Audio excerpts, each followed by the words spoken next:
हर खबर पर होगी आपकी पकड़। डाउनलोड कीजिए एबीपी लाइव ऐप। नमस्कार, एबीपी न्यूज पर हाजिर हूं मैं रोमाना इसार खान। कल बंगाल में बीजेपी के युवा मोर्चा ने ममता सरकार के खिलाफ विरोध प्रदर्शन किया, जिसमें ममता पुलिस उसने कार्रवाई की और कार्रवाई ऐसी हुई कि एक बीजेपी कार्यकर्ता की मौत हो गई। बीजेपी आरोप लगा रही है कि पुलिस ने पथराव किया, मारपीट की, जिससे कार्यकर्ता की मौत हुई। इसी के विरोध में आज बीजेपी ने ममता सरकार के खिलाफ 12 घंटे का बंद बुलाया है। इस पर बात करने के लिए हमारे साथ बेहद खास मेहमान दिलीप घोष साहब, बंगाल बीजेपी के अध्यक्ष हैं। आप देख सकते हैं इस वक्त हमारे साथ दिलीप घोष जी मौजूद है। सर, बहुत बहुत स्वागत आपका एबीपी न्यूज में। ये क्या हो रहा है सर बंगाल में?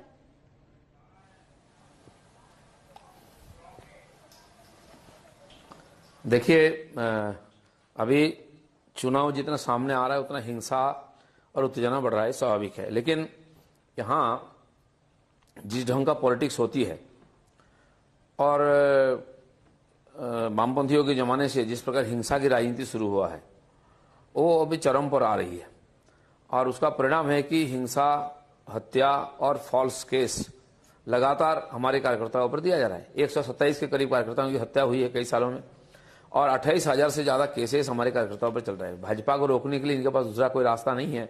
इसलिए ये जो एक लोकतांत्रिक शांतिपूर्वक आंदोलन था कल, उसका ऊपर जिस प्रकार लाठी चार्ज, वाटर कैनन चलाया गया और आंसू गैस, ईंटा पत्थर भी चलाया पुलिस ने, उसका परिणाम हुआ कि 100 के करीब कार्यकर्ता घायल है, एक कार्यकर्ता की मौत हुई है कल।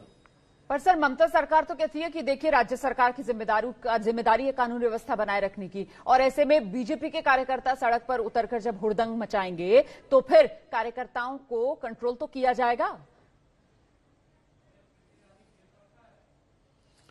नहीं, देखिए, एक तो इस प्रकार आंदोलन करने की जरूरत क्या पड़ी है? सरकार है, जो सरकार सत्ता में यहाँ भरपूर उसके पास बहुमत है, फिर भी उस सरकार के एमपी एमएलए पार्टी छोड़कर भाग रहे हैं। इसका मतलब कुछ तो गड़बड़ है। और हर रोज स्टेटमेंट आ रहे पार्टी के अंदर से। हम विपक्ष में हैं, जनता के ऊपर जो ज्यादती हो रही है, जो यहाँ इतना भ्रष्टाचार, इतना अत्याचार और इतना राजनीतिक हिंसा चरम पर हो रही है, तो उसके खिलाफ तो आवाज तो उठाना ही पड़ेगा किसी को। हम विपक्ष में है, लोगों ने हमको 2 करोड़ 30 लाख वोट दिया है लोकसभा चुनाव में, तो हमारी जिम्मेदारी है लोगों का कष्ट को सामने उठाए, लोकतांत्रिक पद्धति से आंदोलन करें। हम वही कर रहे हैं। लेकिन सरकार जिस प्रकार हिंसक रूप से इसको रोकने का प्रयास कर रही है, अत्याचार करे कार्यकर्ताओं पर। कल 39 महिलाओं को रात तक एक मैदान में घेर के रखा है, ना अरेस्ट कर रहे ना छोड़ रहे हैं। हम फिर जाके 6 बजे उनको छुड़ाया वहां से।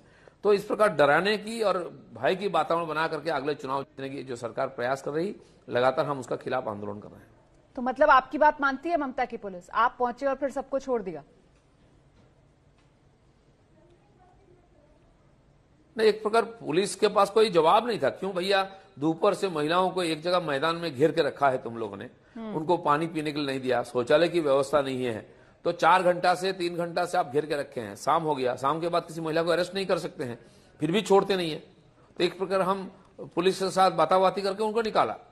तो ये इस प्रकार होता है, ना कोई कानून है ना कुछ है, केवल पुलिस है। पुलिस के द्वारा डरा धमका करके विपक्ष को बंद करना, शांत करना, ये तो लोकतंत्र में नहीं चल सकता ना। सर, सिलीगुड़ी में कल जो प्रदर्शन हो रहा था जिसमें आपके कार्यकर्ता की मौत हुई है, वहां पर जो तस्वीरें आई थी उसमें पानी की बौछार और आंसू गैस के गोले, मौत की वजह क्या बताई जा रही है? ये तो हमने चलते हुए देखे थे कि पानी की बौछार हो रही है, वहां पर आंसू गैस के गोले छोड़े जा रहे हैं। देखिए, उसका तो पोस्टमार्टम होने वाला है।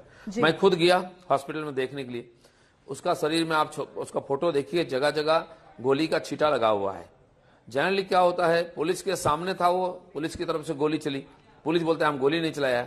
ऐसे 10 कार्यकर्ता को मैंने देखा जो सामने थे, उनका शरीर में गोली की छींटा है जगह जगह पर। ये एक तो बहुत खून बहा है, तो मौत का कारण वो भी हो सकता है। पुलिस ने डंडा चलाया, पहले हमारे कार्यकर्ता बोले उसको डंडा से पीटा गया, उसके कारण भी हो सकता है।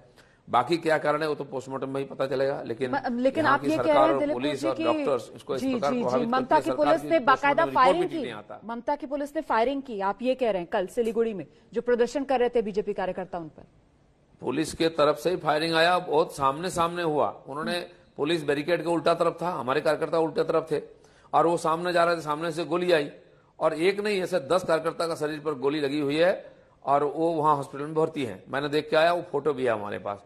तो गोली पुलिस नहीं चलाया तो किसने चलाई पुलिस की तरफ से, ये भी देखना चाहिए। और मौत का कारण वो भी एक हो सकता है। तो सर फिर अब आगे क्या होगा? नहीं, हम तो देखिए उसका विरोध में आज हमने बंद बुलाया, नॉर्थ बंगाल पूरा बंद है। यहाँ की लोग अब इस सरकार से मुक्ति चाहते हैं, कानून व्यवस्था प्रतिष्ठित हो ये चाहते हैं, लोकतंत्र स्थापित हो ये चाहते हैं। हमारी लड़ाई का मुद्दा भी वही है। यहाँ लोकतंत्र नहीं है। मालूम होगा आपको कि 2018 में जो यहाँ पंचायत चुनाव हुआ था, लगभग 80,000 सीट में यहाँ चुनाव हुआ त्रिस्तरीय, उसमें 34% सीट्स में किसी को नॉमिनेशन करने नहीं दिया गया। जो भी हम लोगों ने किया था, 7,000 सीट जीता था, उसमें हाथ पांव तोड़ा गया, सर फोड़ा गया। पुलिस और गुंडा मिल करके जो बीडीओ ऑफिस एसडीओ ऑफिस में नॉमिनेशन डाला जाता है उसको घेर करके रखा 7 दिन तक, एक दिन नहीं है। तो फिर चुनाव में प्रचार करने नहीं देंगे, वोट डालने नहीं देंगे। और वोट की गिनती हो रही थी बैलेट में, उस दिन भी छप्पा मार रहे थे, वो टीवी में लाइव देखा हम लोगों ने।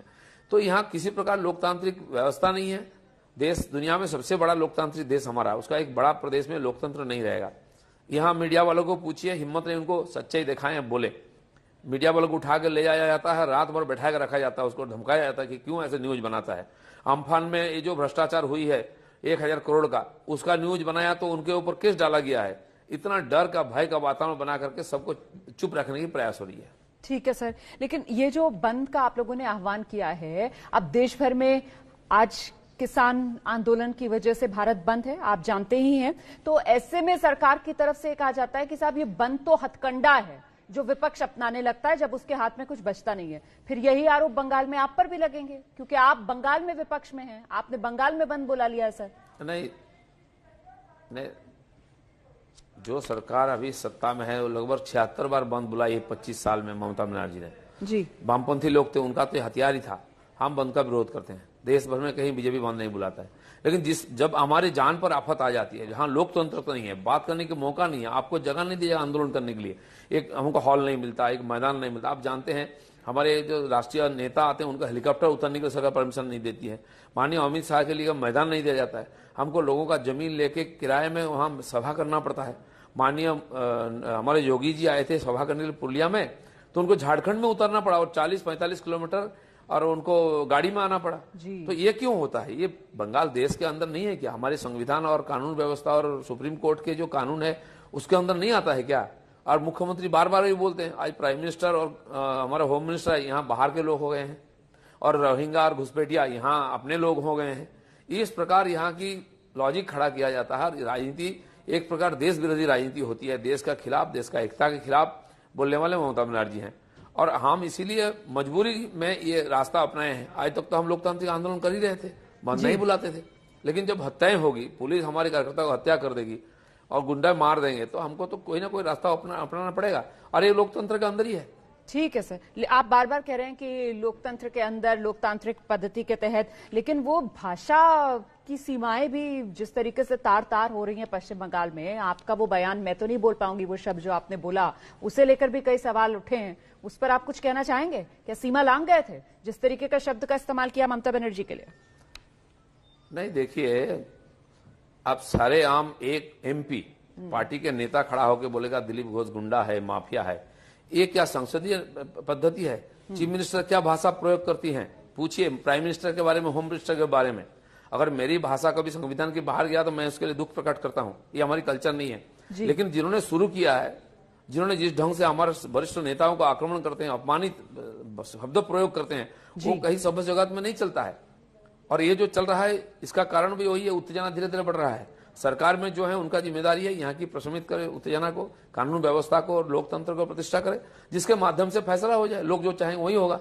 हम इसको मानने के लिए तैयार है, और उसी आधार पर हमने 18 एमपी को जिता के यहाँ से दिल्ली भेजा है, और आगे भी बंगाल का परिवर्तन हम इसी ढंग से करेंगे।